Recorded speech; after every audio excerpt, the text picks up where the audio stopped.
Fala, torcedor rubro-negro. Bem-vindo ao canal de notícias do Atlético Paranaense. Mas antes, não se esqueça de se inscrever no canal, curtir e comentar o vídeo. Vamos às notícias. Fernando está fora dos planos do Furacão.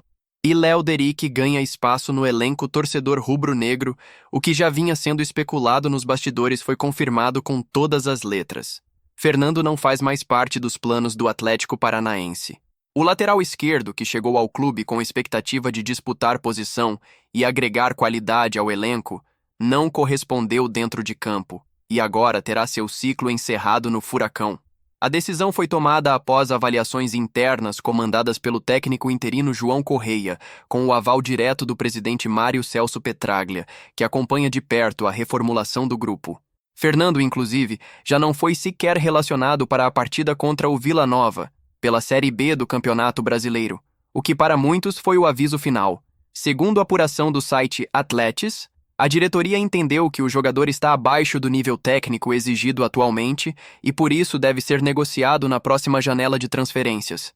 Até lá, seguirá treinando em separado, longe do elenco principal, em um movimento que visa preservar o ambiente e evitar desgastes desnecessários. De aposta à decepção. A passagem de Fernando pelo Furacão foi marcada por altos e baixos, mas principalmente por oportunidades desperdiçadas. Sob o comando de Maurício Barbieri, o lateral chegou a ser titular em diversas ocasiões, mesmo em meio a atuações apagadas e falhas defensivas. Enquanto isso, nomes promissores como Léo Derick pouco eram utilizados, o que causou estranhamento por parte da torcida e até internamente no clube. Com a recuperação física de Esquivel, titular absoluto da lateral esquerda, a situação de Fernando ficou ainda mais delicada.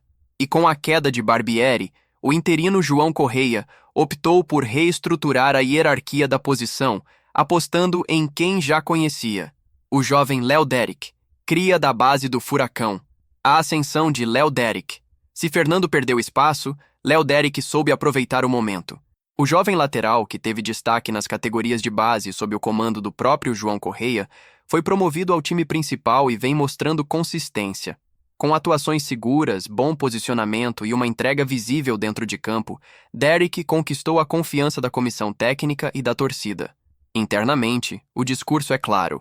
Léo representa o DNA Furacão, aquele jogador que carrega os valores do clube desde a formação. Discreto fora de campo, comprometido nos treinos e atento às instruções táticas, ele passou a ser tratado como reserva imediato de Esquivel, e não apenas por falta de opções, mas por mérito. A diretoria, inclusive, já analisa a possibilidade de valorizá-lo com um novo contrato, como forma de blindar o atleta de possíveis investidas do mercado. Fernando, da aposta à dispensa. O que mais chama a atenção é a guinada no status de Fernando dentro do elenco. O lateral chegou a ser uma das apostas da comissão técnica no início do ano, mas com o passar das rodadas, sua instabilidade técnica e falta de adaptação ao estilo de jogo do clube foram minando sua permanência. Internamente, existe um consenso de que o jogador não evoluiu como se esperava e que sua presença no grupo já não agrega valor competitivo. Assim, a solução encontrada foi clara: mantê-lo fora dos planos e buscar uma negociação que libere espaço na folha salarial e abra caminho para nomes mais alinhados com a filosofia atual do clube, que valoriza juventude, intensidade e desenvolvimento interno. Renan Lodi emociona a torcida com homenagem eterna. Enquanto Fernando se despede em silêncio, outro lateral esquerdo, este sim eternizado na história do Atlético, emocionou a torcida com um gesto que foi além das palavras. Estamos falando de Renan Lodi, atualmente no Al Hilal, da Arábia Saudita. O jogador, revelado pelo Furacão e com passagem destacada pelo futebol europeu, tatuou o escudo do clube em seu corpo e compartilhou a imagem nas redes sociais com a legenda: "Gratidão eterna". A publicação viralizou entre os torcedores, gerando uma enxurrada de comentários positivos e homenagens ao atleta. Para muitos, a atitude de Lodi representa a conexão que muitos jogadores de elite perderam com seus clubes formadores. Mas ele, não. Continua sendo Furacão de alma e coração. Lodi e o sonho do retorno. A relação entre Renan Lodi e o Atlético sempre foi de respeito e gratidão. No meio de 2023, Durante um período de transição entre clubes, o jogador treinou no CT do Caju, mantendo a forma física enquanto negociava sua próxima transferência. Na ocasião, a diretoria do Furacão chegou a tentar um acordo para repatriá-lo, mas as conversas não avançaram devido às exigências do clube espanhol que detinha seus direitos econômicos. Mesmo assim, o desejo ficou no ar. Lodi nunca escondeu a vontade de, um dia, voltar a vestir a camisa rubro-negra. E com essa homenagem, o vínculo foi ainda mais reforçado. O torcedor, claro, alimenta esse sonho.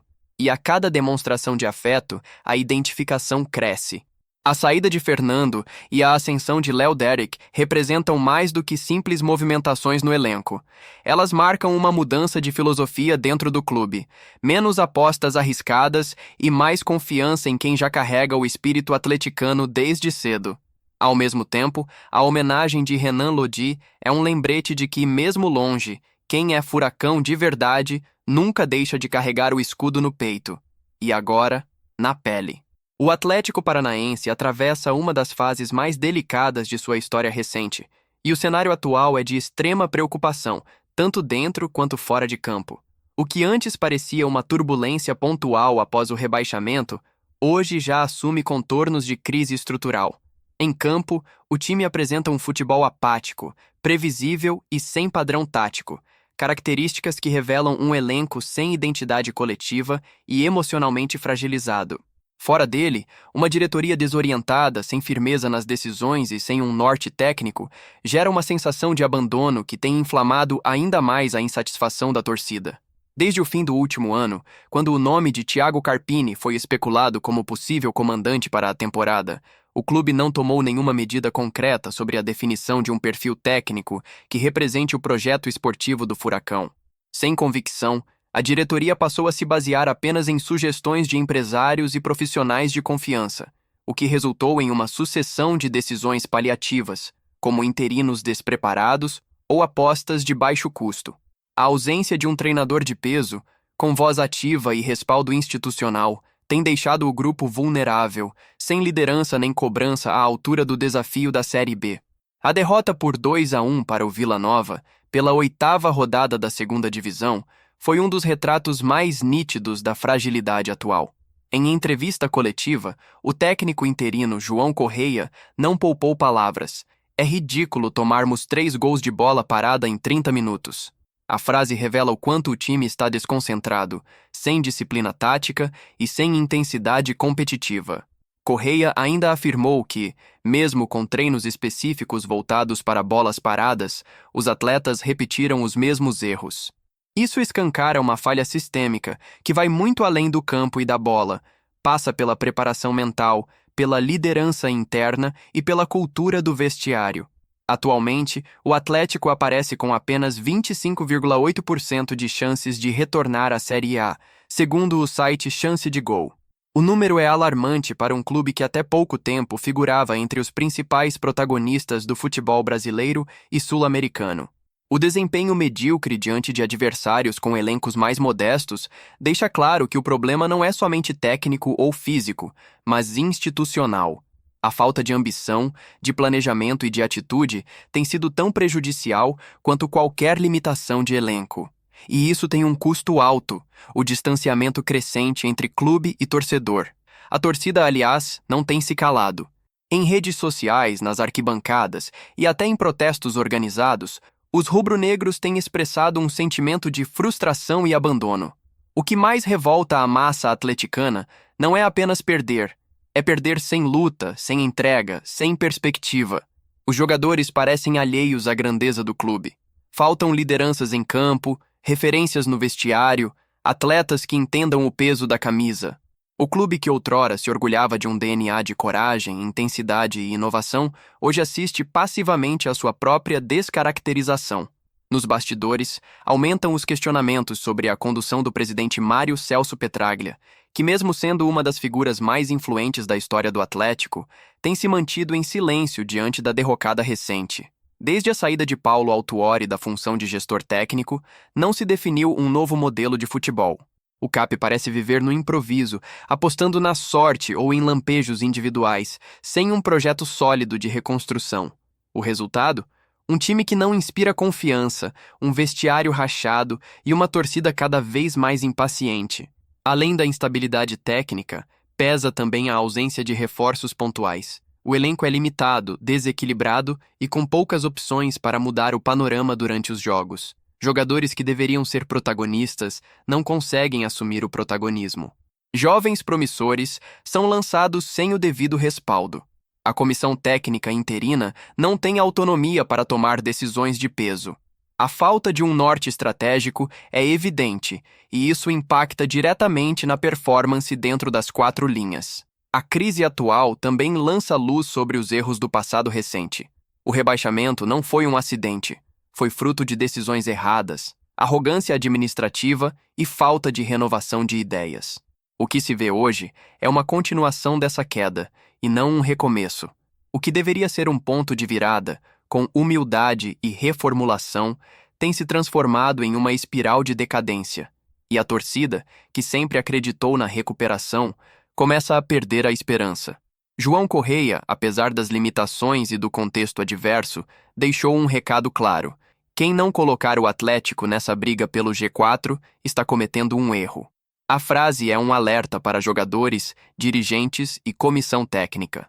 O Atlético não pode se permitir mais erros. Precisa urgentemente de um comandante com pulso firme, de um projeto que resgate a identidade do clube e de atletas que entrem em campo com espírito de decisão. A pergunta que não quer calar entre os torcedores é simples e dolorosa. Como um clube com essa estrutura, com esse centro de treinamento, com esse histórico recente de conquistas, pode estar tão perdido? A resposta talvez não esteja apenas no gramado, mas na forma como as decisões vêm sendo tomadas, ou deixadas de lado. O Furacão, que já foi sinônimo de ousadia e excelência, hoje vive à sombra de si mesmo. Se nada mudar rapidamente, o risco não é só ficar mais um ano na Série B. O risco é perder algo muito mais profundo: a identidade, a confiança da torcida e o respeito que o clube conquistou a duras penas ao longo das décadas. O tempo está passando. E o Atlético precisa urgentemente acordar, antes que o pesadelo se torne permanente. E aí, torcedor, curtiu a notícia? Deixe seu comentário abaixo e fique atento ao nosso canal, pois aqui você tem todos os dias notícias do nosso Furacão.